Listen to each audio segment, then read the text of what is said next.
of a crime, why would you throw away his clothes and delete messages and not even call his mother? On April 13th, 2026, 18-year-old Daniel Erving left home with two friends for what appeared to be an ordinary trip to Lake Ray Hubbard. Only two of them returned. Days later, Daniel's body was recovered from the lake, and investigators ruled his death an accidental drowning. But the case did not end there. Detectives later alleged that evidence had been discarded, messages had been deleted, and Daniel's belongings had been hidden instead of reported. Those discoveries led to criminal charges, raising new questions about what happened after Daniel entered the water, and why the full story remains under scrutiny. This is the story of Daniel Erving. Hello, and welcome to Only Crime Stories. Before we continue, please don't forget to like, comment, and subscribe so you never miss a new case. Before his name appeared in headlines, Daniel Erving was an 18-year-old with clear plans for the future. He had built a reputation as a strong student, a skilled swimmer, and someone preparing for military service. Family members described him as disciplined, dependable, and focused on achieving his goals. Those closest to him expected his next chapter to be defined by opportunity, not uncertainty. Nothing about that April morning suggested his life was about to take an unexpected turn. A routine outing with two companions seemed ordinary, but it would soon become the starting point of an investigation that continues to generate difficult questions. On April 13th, 2026, Daniel met with 19-year-old Lucas Roper and a 17-year-old companion before traveling to Lake Ray Hubbard in North Texas. Investigators later determined that the group made their way to a railroad bridge overlooking the water, a location known to attract people seeking a high jump into the lake. According to the investigation, all three entered the water from the bridge. What happened over the next several moments became the central question of the case. 19-year-old Lucas Roper is accused of tampering with evidence in connection to the drowning death of 18-year-old Daniel Erving in Lake Ray Hubbard back in April. Erving's body was discovered on April 17th, 4 days after he is believed to have drowned. Erving had reportedly gone to the lake with Roper and a juvenile suspect to swim and go fishing. According to an arrest warrant affidavit, Roper was interviewed by detectives after Erving's body was found. Roper told police after the three of them had jumped into the lake from the railroad track bridge, Erving drowned and Roper panicked. Instead of calling 911, the affidavit states Roper told investigators he deleted all communication with Daniel Erving from his cell phone, adding that Roper confirmed he was aware that there would be an investigation into Daniel Erving's death and he did not want to get into trouble, and states Roper threw Daniel Erving's clothes in the tree line as they fled the location. The juvenile suspect also told investigators he admitted he threw Daniel Erving's cell phone from the vehicle after suspect Roper told him to. We, the family, are deeply inclined these individuals intended on no one looking for Daniel. Erving's siblings said his young life was full of promise. He had just begun his recruitment to the U.S. Army. He was trained with discipline. He carried himself with a purpose. He believed in building a life of service. This has been tough on our family. Daniel was our protector, and I have nothing but good things to say about him. Two of the young men made it back safely, but Daniel did not. Instead of an immediate emergency response, the events that followed would later draw the attention of detectives and become a major focus of the investigation. As investigators reconstructed the timeline, they began examining not only how Daniel disappeared beneath the water, but also the decisions made after he was no longer seen. As time passed without Daniel returning home, concern quickly grew among those closest to him. When he could no longer be reached, he was reported missing, prompting local authorities to begin a search centered around Lake Ray Hubbard. Since Daniel Erving left his home on April 13th. Let me say that again. Today is 3 months. April 13th. I don't want to hear someone say that the Next Generation Action Network rushed to judgment. I don't want to hear nobody say that we gave our own opinion of this case, or we're just assassinating the character. Because what this family did is respect the process. They allowed the police department to investigate the situation. They continue to demand every day that charges be brought against these boys. Before I say anything, I want to address what the Next Generation Action Network always deal with. We did not create American history. We inherited it. Amen. Black Americans did not create disparities. We inherited a justice system that goes from generations to generations. This is not about race baiting that white America likes to bring up. This is about us demanding a system to work just like we see it work for our white counterparts in America. Amen. I've been doing this for 12 years. It doesn't take 3 months to investigate what happened to Daniel Erving. Amen. Tampering with the evidence charge is an outright disrespect to this family, to me, to this community. You cannot later on say this is an accident when you fail to report.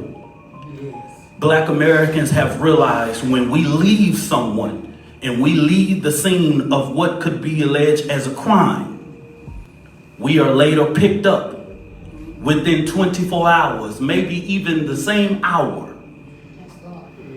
But that's history, that's facts.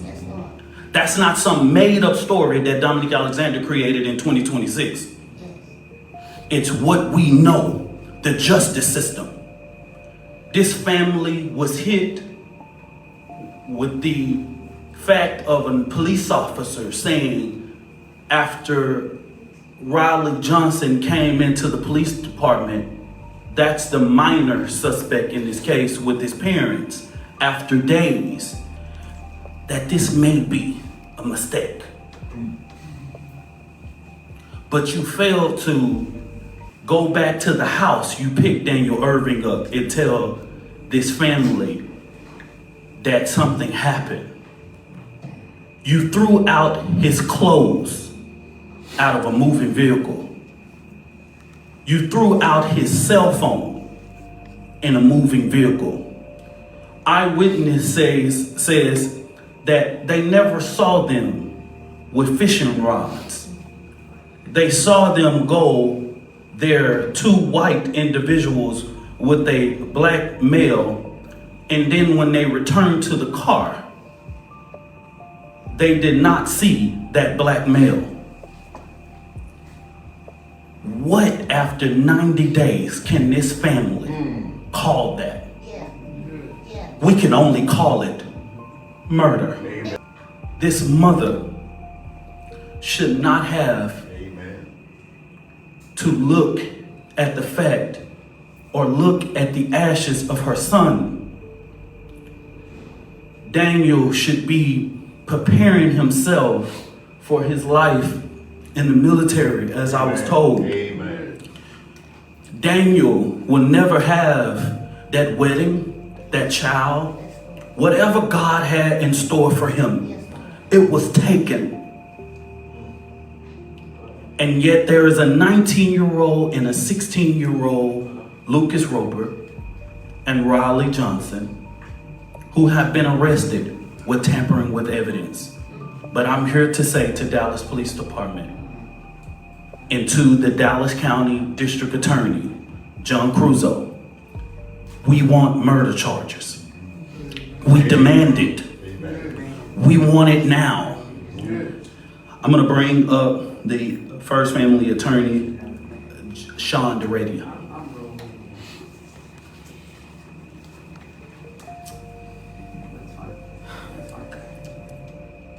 Daniel Erving was a son, a brother, a high school senior who had his whole life ahead of him. He was an honor roll student. He was a member of his swim team. On April 13th, 2026, Daniel Erving and 2 individuals went to Lake Ray Hubbard. That day, only 2 of those individuals returned. They returned home to their families, and Daniel Erving ended up on the bottom of Lake Ray Hubbard, never to see his mother or his family ever again. My name is Attorney Sean Duradia, and I'm here with my co-counsel, Mr. Blair Namazi, and we have the honor and privilege to be retained by Ms. Tamika Erving and her family to conduct an independent investigation as to the cause of death of Mr. Daniel Erving. Now you may ask, why do we need an independent investigation? That is because this family has lost confidence in the system that is supposed to protect them. Amen. This family has a distrust of the Dallas Police Department. Amen. They have not given this death of an 18-year-old Daniel Erving the urgency it deserves and demands. Amen. Daniel Erving was an honor roll student. He was a member of his swim team. He was a strong, healthy young athlete. For these 2 suspects to say he drowned and they left, it doesn't add up. It doesn't add up. Something smells off to us. Those 2 suspects let Daniel Erving, they let his body sit on the bottom of Lake Ray Hubbard for 4 days. 4 days he sat there. They went to school, they lived their lives, they talked to their parents, talked to their friends, acted like nothing happened. Only after this case got media attention, after it was on the news, social media, there's a manhunt, police were looking, that's when they came over. 4 days it took them, and they said it was an accident. If it's an accident, why hide the clothes? Why flee the scene? Why toss Daniel Erving's cell phone out the car? Better yet, why do you have Daniel Erving's cell phone? Why go home and delete every text message, every communication? If you have nothing to hide and it's an accident, why delete the evidence? Why delete the text? Those are the answers we demand. This is a call to action. We are asking and demanding that the Dallas Police Department conduct a thorough, complete, and impartial investigation.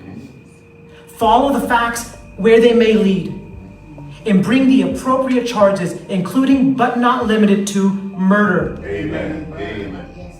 To the Dallas County District Attorney's Office, this family, this community will not accept tampering charges, a measly $10,000 bond as the final say for Daniel Erving. We won't accept that.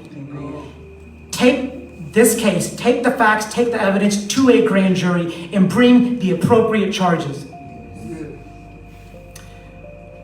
We will not let Daniel Erving's name die in vain. Amen. We will not let his name die in vain, and we will say his name, and we will say it loud and proud. Amen. Daniel Erving deserves justice. Amen.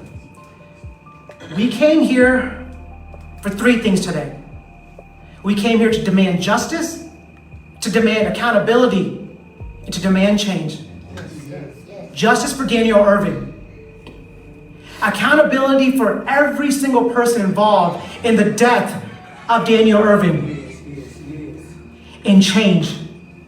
So no mother has to stand before, in this situation, demanding, begging, pleading to get justice for her son.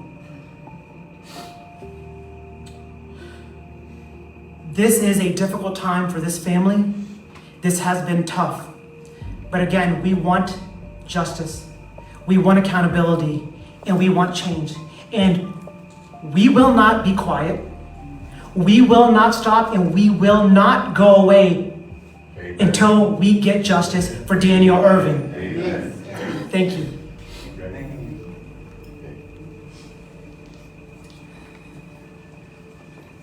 To quote William Shakespeare, something's rotten in the state of Denmark. What we know today are the same facts that the Dallas Police Department knew on April 17th when they interviewed these suspects. And why did it take them 3 months to decide to do anything about it? Why did it take thousands, tens of thousands of people, millions of views on social media to get our law enforcement agencies to do the job that we expect them to do every day? Yes.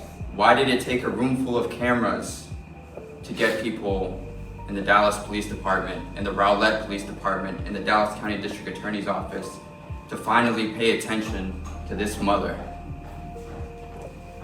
Miss Erving shouldn't have had to beg officers to ping her son's cell phone after he went missing. She shouldn't have had to beg for 1 day. Not even for 1 hour she should have had to beg. But that's what she did. They left this mother with no choice but to do her own investigation, to hire her own attorneys, because the system failed her. A system that should have been there to protect her, to deliver accountability and justice, failed her. And it is quite frankly a slap in the face of this mother and this community that tampering with evidence charges alone are what we're here to discuss. We have no idea if the Dallas Police Department or the District Attorney's Office is even having a murder investigation at this moment. What we do know is the same facts they knew on April 16th are what's known today. Why did it take 3 months after interviewing these suspects to make an arrest? Why was an arrest not made on April 17th? Why was this mother left with no other choice?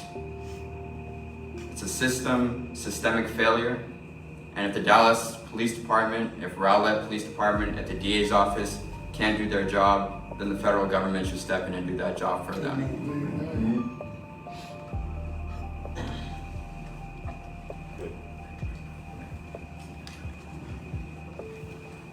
All right, I won't hold you long. You all heard the story, but we're here just to let you know that we have to hold our police department accountable for the work that needs to be done. And as a community, until we wake up, we are going to continue to go through what we're going through.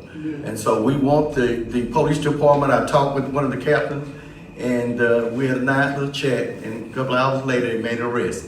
So the point is, we have to hold them accountable, and the district attorney always is familiar with what this case was all about, and it's unfortunate that this mother had to go through what she went through. And I know Dominic said it doesn't want to be a racial thing, but that is what it's all about. Amen. And I'm going to tell you the truth, because if these would have been the other way around, those young men that look like me would be in prison, not alone in jail. So it's time for us to wake up as a people so we can make sure justice is for all and not for some. Amen. Amen.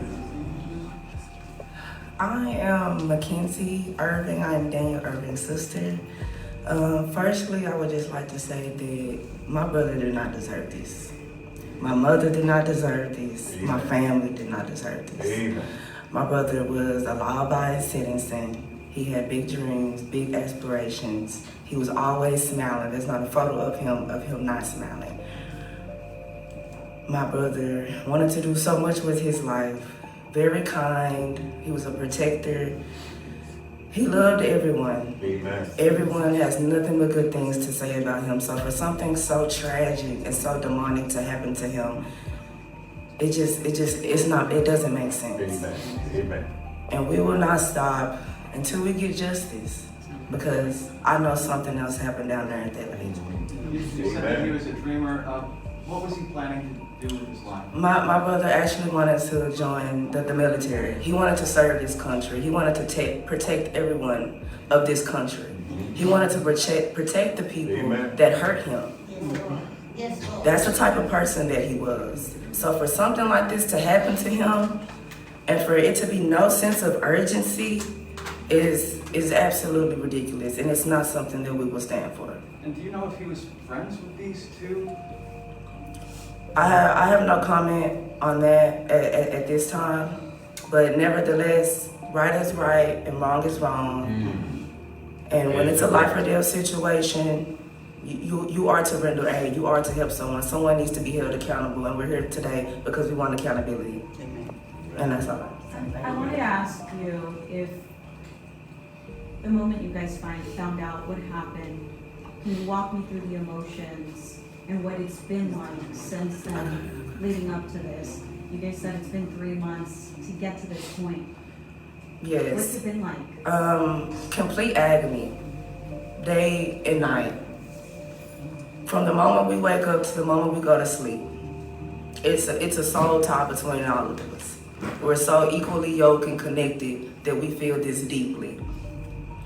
Even since his disappearance, we knew something was wrong because he would never leave his family worried about him. Amen. He would always come home.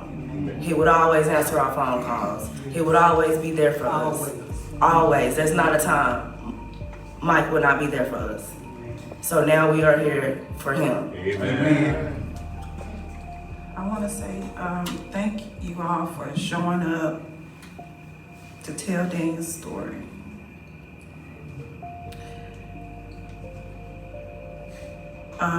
My son was an amazing son. Amen. He was never into any trouble. He was a protector. And we would have conversations about his future. And this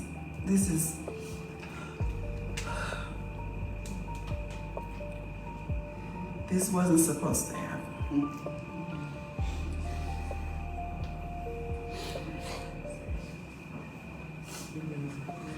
I have gone through, our family has gone through so much the past 3 months, waiting for the justice system to provide justice. A reasonable-minded person would know, if you are not guilty of a crime, why would you throw away his clothes and delete messages and not even call his mother? Amen. I want justice for my son. I want justice for Daniel. Amen. Multiple agencies searched both the shoreline and the water, working to determine whether Daniel had left the area or remained somewhere within the lake. The search continued for several days before recovery teams located his body, bringing the missing person investigation to an end and opening a death investigation instead. Detectives shifted their attention to reconstructing the group's movements, collecting witness accounts, and examining available physical and digital evidence. Every step taken before, during, and after the trip became important in establishing an accurate timeline. Following the recovery of Daniel's body, investigators waited for the results of the medical examination to help determine how he died. The Dallas County Medical Examiner ultimately concluded that the cause of death was drowning and classified the manner of death as accidental.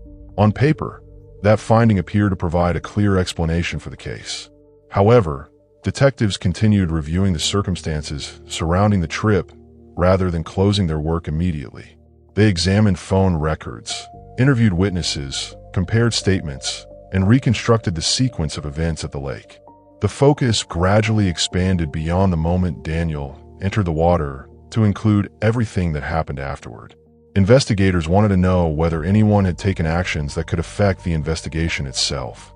As more evidence was collected over the following weeks, attention shifted away from the drowning alone and toward decisions made after Daniel disappeared beneath the surface. As investigators continued examining the timeline, they began focusing on actions that allegedly took place after Daniel was no longer seen. According to court records, detectives concluded that some of Daniel's personal belongings had not remained at the scene. They alleged that his clothing was discarded in a wooded area nearby, while his cell phone was thrown into a ditch as the group left the lake. Investigators also claimed that communications between Daniel and one of the surviving companions had been deleted because of concerns that police would eventually review them. These findings became a significant part of the investigation, not because they explained how Daniel died, but because they raised questions about what happened after the incident. Detectives continued comparing witness accounts with the physical and digital evidence they had collected. Nearly 3 months after Daniel's death, the investigation reached a new stage. Police arrested 19-year-old Lucas Roper, while a 17-year-old who had also been at the lake faced juvenile proceedings. Both were accused of tampering with physical evidence based on investigators' findings about the handling of Daniel's belongings and digital communications after the incident. No charges related to homicide or manslaughter were announced, and the official determination that Daniel died in an accidental drowning remained unchanged. Even so, the arrest signaled that investigators believed actions taken after the incident may have interfered with the search for the truth. Daniel's family publicly questioned the conclusions of the investigation and continued calling for additional review, arguing that important issues had not been fully addressed. As legal proceedings move forward, the case remains under public attention. Today, Daniel Erving's death remains officially classified as an accidental drowning, and no homicide charges have been filed. The criminal case currently centers on allegations that evidence connected to the incident was improperly handled after Daniel disappeared beneath the water. Those proceedings continue separately from the medical examiner's conclusion regarding the cause and manner of death. Meanwhile, Daniel's family maintains that significant questions remain unanswered. They have continued seeking additional review of the investigation, arguing that the actions allegedly taken after the incident deserve closer examination and could point to a more complete understanding of what occurred that day. Investigators, however, have not publicly announced any change to their findings or indicated that the case has been reclassified. Until new evidence emerges or further legal action is taken, the investigation stands at a point where official conclusions and the family's concerns continue to exist side by side. The investigation into Daniel Erving's death illustrates how a case can remain the subject of debate even after an official ruling has been issued. The medical examiner's findings established one version of events, while the subsequent evidence tampering allegations introduced a separate legal issue that continues through the courts. Those two developments have shaped public discussion ever since the arrests were announced. For investigators, the focus has been on the available evidence and the charges that could be supported. For Daniel's family, the priority remains obtaining answers they believe have not yet been provided. Until additional evidence is presented or the legal process reaches a different conclusion, the official classification of Daniel's death remains unchanged. Thanks for watching. Don't forget to like, comment, and subscribe for more true crime stories. See you in the next case.